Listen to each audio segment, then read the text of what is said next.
Hey, hello. I finished Whisper Down the Lane. It was a pretty good read. I think I gave it 3 or 4 stars. It's not what I expected it would be, but it still intrigued me, so I kept wanting to read it and wanting to know how it turned out. The book jumps between 2 timelines. One is an 8-year-old who talks about his mom and him and her traveling together across the country and what happened to him when he was young, and that sort of thing.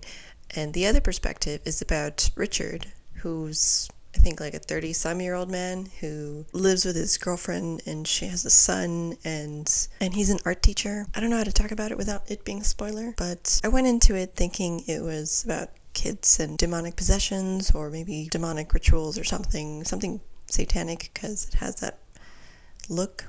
But it's not that. It's more just a kid who tells a lie and it turns into a really big thing. And if you know about the satanic scare back in the 80s and the court case involving that, this is kind of a novelization of that, which is an interesting story, just not what I expected. But I gave it a generous rating since it kept me reading or wanting to know what happens.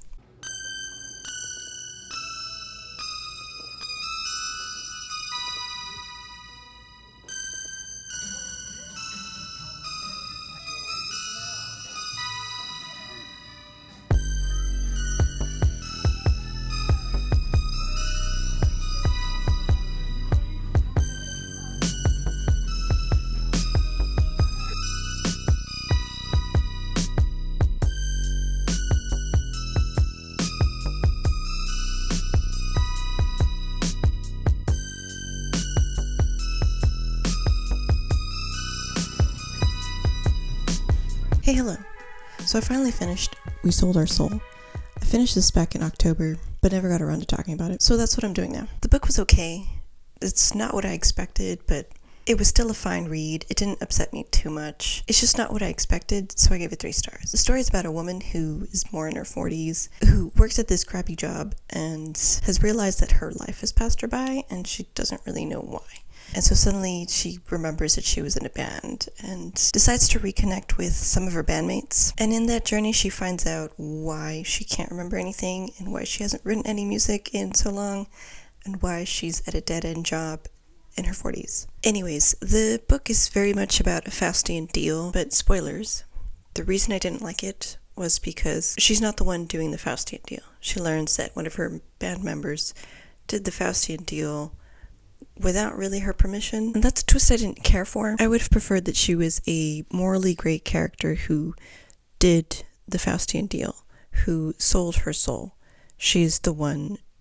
She has ownership. She's decided to do this and deals with the consequences. And that's kind of what I expected from this book, and it wasn't that. And that's why it's disappointing. And then on top of that, it doesn't really end all that well. It just, she's not better off. And I don't know. It was fine. Whatever. One other thing that was a pet peeve was that the book trash talks a bunch of bands that I didn't care too much for. I like those bands. And for it to think that Dirk Work, which is like the fictional band that they made up, is better than them is kind of pretentious, and that's kind of annoying. It makes fun of like Korn and Limp Bizkit and Slipknot and how they are sellouts and because they're so successful, and that was annoying. I still like Slipknot. I don't really care too much for Limp Bizkit, and Korn is okay. But it was still like a pet peeve. I didn't really like that. I'm very much the demographic for this book. I love reading about bands in real life or fictional and the crazy stuff that they get into, so that's why I even picked this up. I've read books like The Dirt or I'm with the band, so I like music books. And it's small, but it still rubbed me the wrong way. It's just annoying. But yeah, it was kind of a letdown, which is disappointing. And yeah, These are the books that I read in this vlog. Both are just okay. Maybe I'll keep reading from the authors, but these are kind of disappointing. Anyways, that's it. Thanks for watching.